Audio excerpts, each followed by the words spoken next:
रामराम मित्रांनो, मी अमोल कोळेकर पाटील. 2-4 दिवसापूर्वी पूर्ण महाराष्ट्रामध्ये पावसाने धुमाकूळ घातलेला हाहाकार माजवला होता.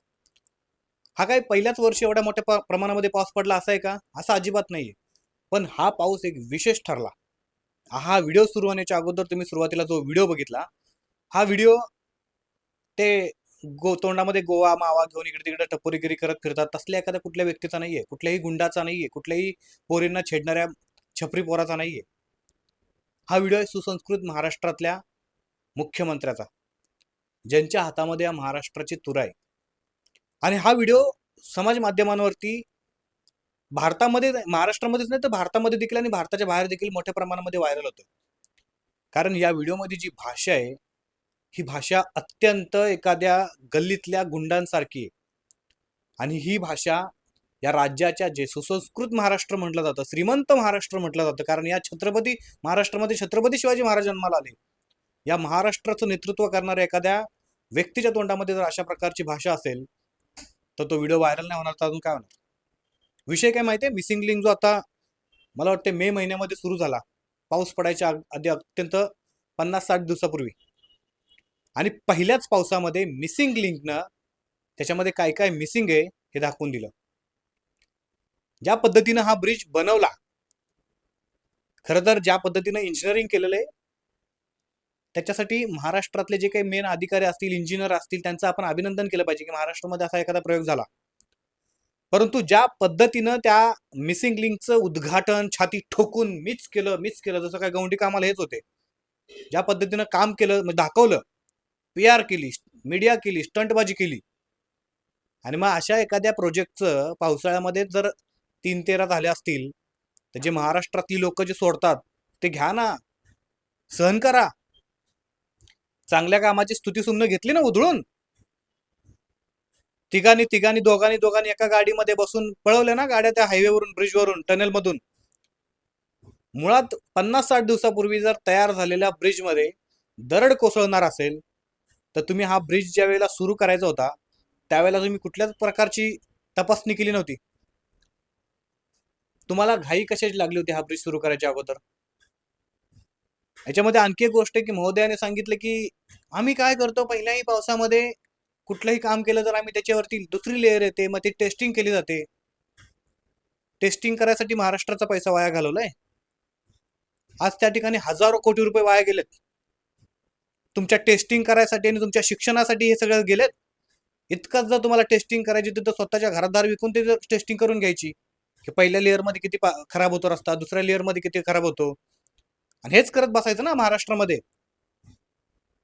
ज्या पद्धतीनं सभागृहामध्ये बसून तुमची जी भाषा, तुमची बोली आणि तुमची जी सगळी देहबोली आहे, आणि त्याच्यानंतर जे तुमचे सगळी लाभार्थी टोळी समाज माध्यमांवरती जे छात्या पिटवून घेतात की आमच्या बापाने कसं बोलला, आमचा बाप कसा बोलला. अरे लाजा वाटल्या पाहिजे. छत्रपती शिवाजी महाराजांचा महाराष्ट्र हा, शाहू फुले आंबेडकरांचा महाराष्ट्र, त्यांच्या विचारांवरती चालणारा महाराष्ट्र हा. आणि या महाराष्ट्राच्या एका पवित्र सभागृहामध्ये उभा राहून आपण कशा प्रकारे आपल्या पवित्र तोंडातून आपण शब्द काढतोय, बघून घेतो बघून घेतो बघून घेतो. काय बघणार?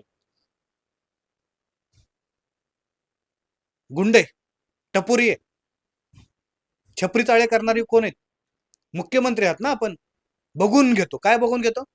महाराष्ट्राचा अपमान करणाऱ्यांना बघून घेतो. तुमच्या चुकीच्या कामावरती जर एखादा बोलला तर त्यांनी महाराष्ट्राचा अपमान केला. तुम्ही समजता कोण स्वतःला? महाराष्ट्र? 13 कोटी लोक म्हणजे तुम्ही एकटे? असं अजिबात नाहीये. जर वाईट कामांची स्तुती सुमनं जर स्वतःवरती उधळून घेताना तर चुकीच्या कामांची देखील शिव्या. महाराष्ट्रातली जनता खरोखर खूप सभ्य, शांत आहे, आणि या महाराष्ट्रातल्या जनतेला 10 वेळा वाकून सलाम केला पाहिजे. एवढं सगळं झाल्यानंतर देखील फक्त तोंडाने उत्तर देतात किंवा प्रश्न विचारतात.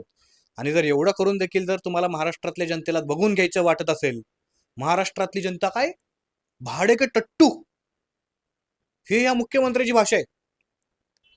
अरे मुख्यमंत्री आहे ना, का गुंड आहे, टपोरी आहे, छपरी आहे, भाडे के टट्टू का? तर प्रश्न विचारला. मिसिंग लिंक गळला का, किंवा मिसिंग लिंक वरती दरड का कोसळली, मिसिंग लिंक 18 तास बंद का होता, म्हणून प्रश्न विचारला. म्हणून हे सगळे विचारणारे भाडे के टट्टू. आणि हे कोण? पैसे देऊन. सगळ्यांना माहिती आहे की सत्ताधाऱ्यांकडे जेवढा पैसा आहे एवढा पैसा इतर कोणाकडे नाहीये. तुमचे जे भाड्याचे टट्टू, जे तुमच्या टट्टी केलेल्या गोष्टींवरती जर सोशल मीडियावरती येऊन बक बक बक बक बक बक करतात, त्यांची आठवण झाली ना तुम्हाला. तुम्ही त्यांना पैसा पुरवता आणि त्याच्यानंतर ते तुमचे भाड्याचे टट्टू एखाद्या गोष्टींवरती कशा प्रकारे वातावरण नॉर्मलाइज करायचं, बॅलन्स करायचं काम करतात. ह्याच्यावरून तुम्हाला वाटतं की या महाराष्ट्रातला प्रत्येक व्यक्ती जो तुमच्या विरोधामध्ये बोलतो किंवा तुमच्या चुकीच्या कामांवरती बोलतो, हा भाड्याचा टट्टू, त्याला दुसरं कोणतरी पैसा पुरवतंय. अरे आमदार खासदार फोडायला चोरायला 100-100 कोटी 50-50 कोटी तुमच्याकडे आहेत. त्यामुळे ह्या प्रश्न विचारांना पैसे पुरवणारा दुसरा कोणी नाहीये. आणि तुम्ही जितकं बघून घेणार ना तितकं लोक तुम्हाला दाखवणार. सत्तेचा अमरपट्टा कुणीही बांधून आलेला नाही. 10-15 वर्ष झाली तुम्हाला वाटते माझी सत्ता आहे म्हणजे मी अमर होईल, असं अजिबात होत नाही. त्यामुळे जरा खाली या.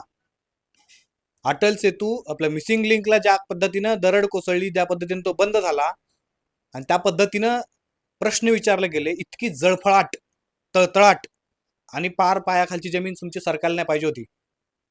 हे दाखवून देतं की सिस्टम म्हणा किंवा सरकार आतमधून किती घाबरलेले, पोखरलेले आणि किती पत्त्याच्या पानावरती उभा राहिलेले.